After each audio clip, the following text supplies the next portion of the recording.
Use headphones for better experience.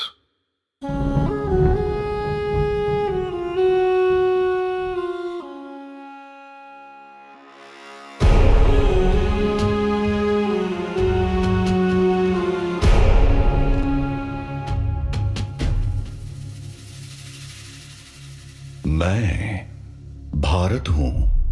मेरा जन्म सृष्टि के निर्माण के साथ हुआ था।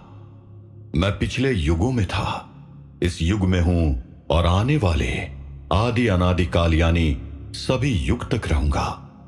कई सौ वर्ष पहले से इस पृथ्वी पर राज करने की लड़ाई जारी है। इस दौरान मैंने कई सभ्यताओं का उदय और अंत होते देखा। रोम की शान देखी तो यूनान की विशाल शक्ति भी देखी। चाणक्य की शौर्य गाथा देखी तो यहीं मुगल सल्तनत का उदय होता भी देखा। वीरंगनाओं की रक्त रंजित देखी तो महाराणा प्रताप सा सम्राट भी देखा। इसी युग में मैंने ब्रिटिश शासन के सूर्य को ढलते हुए भी देखा। पर मैं निरंतर इन सारी घटनाओं का साक्षात साक्षी रहा, क्योंकि मैं समय के काल को रोक देने वाला भारत हूं। इसीलिए मेरे बारे में मशहूर कवि अल्लामा इकबाल ने कहा है, यूनान, मिस्र, रोम सब मिट गए जहां से, अब तक मगर है बाकी नामो निशान हमारा। मेरे समय के साथ बदलते रहने की कहानी, मेरे भारत से भारतवर्ष बनने की कहानी अब ईंट की जुबानी। मेरी ये दास्तां कई भाग में रिलीज होगी, जिसका पहला हिस्सा चाणक्य एरा के रूप में आपके सामने पेश है। भारतीय पूर्व प्रधानमंत्री अटल बिहारी वाजपेयी ने अपनी कविता में कहा था कि भारत जमीन का टुकड़ा नहीं, जीता जागता राष्ट्र पुरुष है। हिमालय मस्तक है, कश्मीर मुकुट है, पंजाब और बंगाल दो विशाल कंधे हैं। ये चंदन की भूमि है, अभिनंदन की भूमि है। ये तर्पण की भूमि है, ये अर्पण की भूमि है। इसका कंकर कंकर शंकर है, बिंदु बिंदु गंगा जल है। भारत के बनने की इस कहानी की शुरुआत आज से 2300 साल पहले से होने जा रही है। ये भारतीय मैकियावेली कहे जाने वाले चाणक्य का काल था। आज से 2300 साल पहले की बात है। भारतीय इतिहास के पन्ने गवाही देते हैं कि तब मगध राज्य ही भारत का सबसे बड़ा और विशाल साम्राज्य हुआ करता था। उसकी राजनीतिक सीमाएं उत्तर पश्चिम में अफगानिस्तान, पूर्व में असम और दक्षिण में गोदावरी तक फैली हुई थी।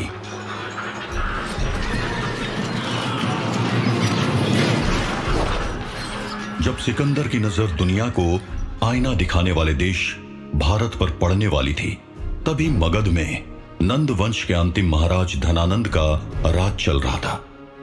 उस समय दुनिया के सामने एक ही चुनौती थी कि आखिर सिकंदर के विजय जुलूस को कैसे रोका जाए।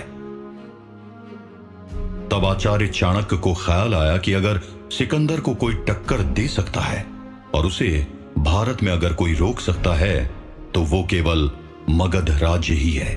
फिर आचार्य चाणक्य ने फैसला किया कि वो मगध जाकर वहां के महाराज धनानंद से मुलाकात करेंगे और सिकंदर को रोकने के लिए रणनीति बनाएंगे। आचार्य चाणक्य बिना समय गवाए अपने एक शिष्य के साथ मगध की तरफ निकल गए। लेकिन मगध की सीमा में पहुंचने के साथ ही उन्हें मालूम चल गया कि मगध की दिशा और दशा सही नहीं है। यहां की आम जनता परेशान है और राजा धनानंद जनता के ही पैसों से ऐशो आराम की जिंदगी जी रहा है। धीरे धीरे वो समय भी आ गया जब आचार्य चाणक्य मगध के राजमहल के सामने पहुंच गए। तब उन्होंने देखा कि एक तरफ आम लोगों को टैक्स के लिए मारा जा रहा था, तो दूसरी तरफ राज दरबार में ब्राह्मण दान उत्सव की तैयारियां भी चल रही थी। दूर दूर के राज्यों से ब्राह्मण आए थे और उन्हें महाराज धनानंद सोने के सिक्के दान में देने वाले थे। चाणक्य राज दरबार की तरफ बढ़े।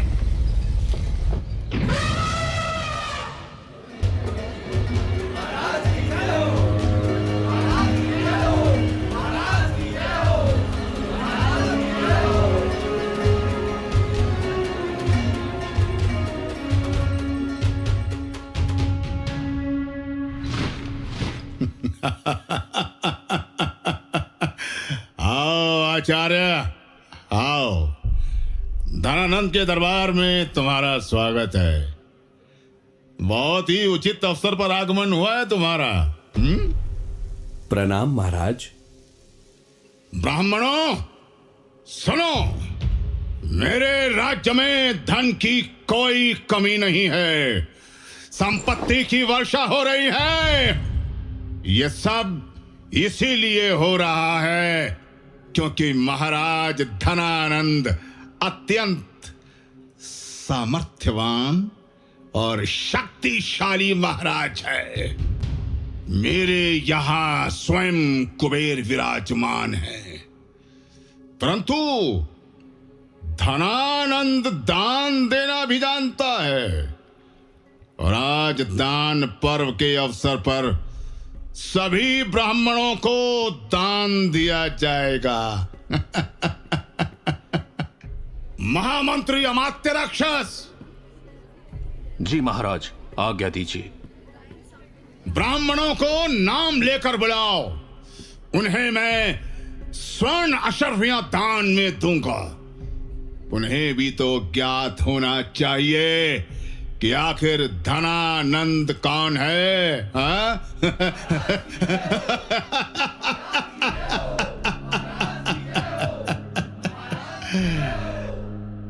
ये ब्राह्मण किसी सामान्य राजा के यहां नहीं आए हैं। ये युग पुरुष सर्वेश्वर महाराज धनानंद के यहां आए हैं।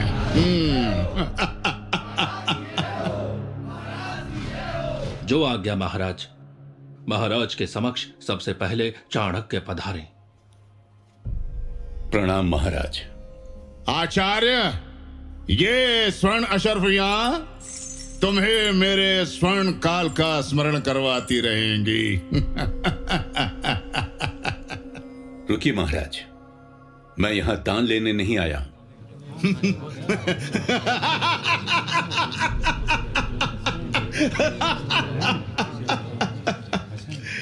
क्या? तो फिर तुम्हें क्या चाहिए आचार्य? साथ ही मैं यानी मगध महाराज धनानंद ये जानने के लिए इच्छुक हूं कि तुमने मेरा तिरस्कार क्यों किया। क्या तुम्हें पता नहीं कि महाराज धनानंद के दान को मना करने की क्या सजा हो सकती है? तुम इतने नादान तो नहीं लगते हो। महाराज, अगर आप सत्य सुनेंगे तो आहत होंगे। हो सकता है कि पीड़ा की वजह से आपका हृदय भी दुख जाए, क्योंकि सत्य काफी कठोर और निष्ठुर होता है। शाश्वत सत्य आपके दुखों का कारण भी बन सकता है। ऐसा दुख जिसका स्मरण आपको मृत्यु काल तक रहेगा महाराज। आचार्य, मैं किसी भी सत्य को सुन सकता हूं। लगता है तुम्हें अच्छे से ज्ञात नहीं है कि तुम किससे बात कर रहे हो। अगर तुम्हें पता होता तो तुम ऐसी गलती करने की बिल्कुल चेष्टा नहीं करते। इस गलती के लिए तुम्हें कारावास में भी डाला जा सकता है। महाराज, मैं जानता हूं कि मैं किससे बात कर रहा हूं। प्रजा को आतंकित करके उससे छीना हुआ धन दूषित और मलिन होता है। इस धन का छोटा सा भाग ब्राह्मणों को दान करके आपको पाप से मुक्ति कभी नहीं मिलेगी। हम लोगों ने देखा है कि आप धन प्राप्ति के लिए अपनी प्रजा पर कैसा अत्याचार कर रहे हैं। यहां की प्रजा प्रतिदिन घुट घुट कर मर रही है। महामंत्री अमात्य राक्षस, महाराज का अपमान करने के लिए इस असुर की तरह दिखने वाले आचार्य को बंदी बना लिया जाए। महाराज क्षमा करिएगा, परंतु ये आचार्य चाणक्य है। इनसे बड़े बड़े राजा शिक्षा लेने आते हैं और इनकी विद्या की चर्चा दूर दूर के राज्यों तक फैली हुई है। इन्हें आदि अनादि काल तक का ज्ञान है। ये कोई भी हो, लेकिन आज के समय में धनानंद से बड़ा कोई नहीं है। ये कुरूप ब्राह्मण जिसके पांव भी राक्षस की तरह हैं, इसने मेरा अपमान किया है। मेरा किया। इसे इसकी सजा जरूर मिलेगी। मेरे अपमान के लिए इसे यहां से धक्के देकर बाहर निकाल दो। इसे उठाकर मगध की सीमा के कोसों दूर फेंक कर आओ। इतना सुनते ही आचार्य चाणक्य की आंखें चढ़ गई। वहां बैठे लोगों को ऐसा लग रहा था जैसे आज ही मगध साम्राज्य चाणक्य के तेज से खत्म हो जाएगा। धनानंद, जरा आहिस्ता बात करो। ये तुम नहीं बल्कि तुम्हारा अहंकार बोल रहा है। तुम एक राजा नहीं बल्कि विनाशक हो। धनानंद, तुम अपने कर्तव्यों से भटक चुके हो। तुम्हें बिल्कुल ज्ञात नहीं कि राज्य को कैसे चलाया जाता है। तुम्हें तो यह भी ज्ञात नहीं कि एक राजा कैसा होना चाहिए। ये राजगद्दी तुम्हें तुम्हारी राजकुशलता से प्राप्त नहीं हुई है। तुम एक अत्यंत ही नाकाम राजा हो। तुम्हारी बौद्धिक क्षमता इतनी कमजोर है कि तुम भूल चुके हो कि तुम लुटेरों के वंश के हो। तुम किसी क्षत्रिय वंश के नहीं हो। सैनिकों, इसे तुरंत बंदी बना लो। मुझे ये क्रूप ब्राह्मण इसी क्षण कारागार में चाहिए। फिर मैं इसे एक काबिल राजा का परिचय देता हूं। इसे इसी क्षण ज्ञात हो जाना चाहिए कि धनानंद कौन है। चाणक्य ने अपना हाथ उठाया और सैनिकों को रुकने का इशारा किया। धनानंद, भूल गए हो तुम कि राजा सिर्फ और सिर्फ जनता का सेवक होता है। आज मगध की प्रजा तुमसे त्रस्त हो चुकी है, परंतु मैं ऐसा होने नहीं दे सकता। मैं यहां तुम्हारे साथ मिलकर सिकंदर को रोकने की रणनीति बनाने आया था, परंतु अब मुझे ज्ञात हो गया है कि इस देश को सबसे अधिक खतरा तुम्हारे जैसे राजा से है। यह सर्व ज्ञात है कि नंद वंश क्षत्रियों का वंश नहीं है बल्कि लुटेरों का है, जो अकस्मात ही मगध पर राज कर रहा है। और धनानंद, ये याद रहे कि तुम इस नंद वंश के अंतिम राजा बनकर रह जाओगे।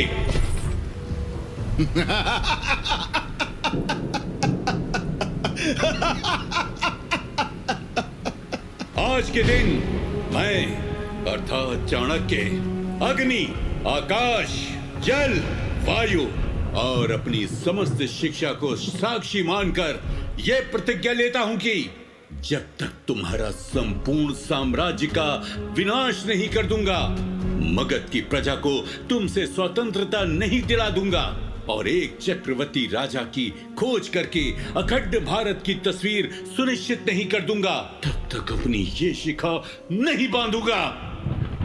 दरबार में सभी लोग खड़े हो चुके थे। इसके बाद चाणक्य ने दरबार में ही अपनी चोटी को खोलना शुरू किया और जितनी बार उन्होंने चोटी खोलने के लिए हाथ घुमाया, उतनी बार बादल तेज तेज गरज रहे थे।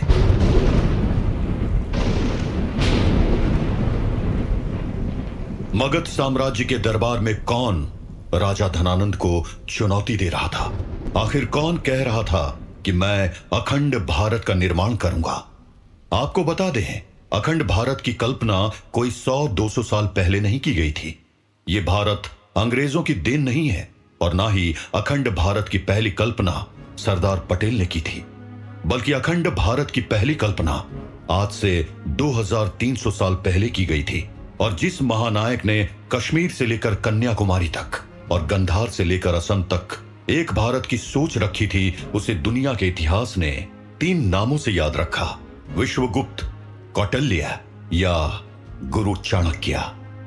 एक नए अखंड और अद्भुत भारत के बनने की शुरुआत तो उसी दिन हो गई थी जिस दिन इस देश की पावन धरती में गुरु चाणक्य का जन्म हुआ था।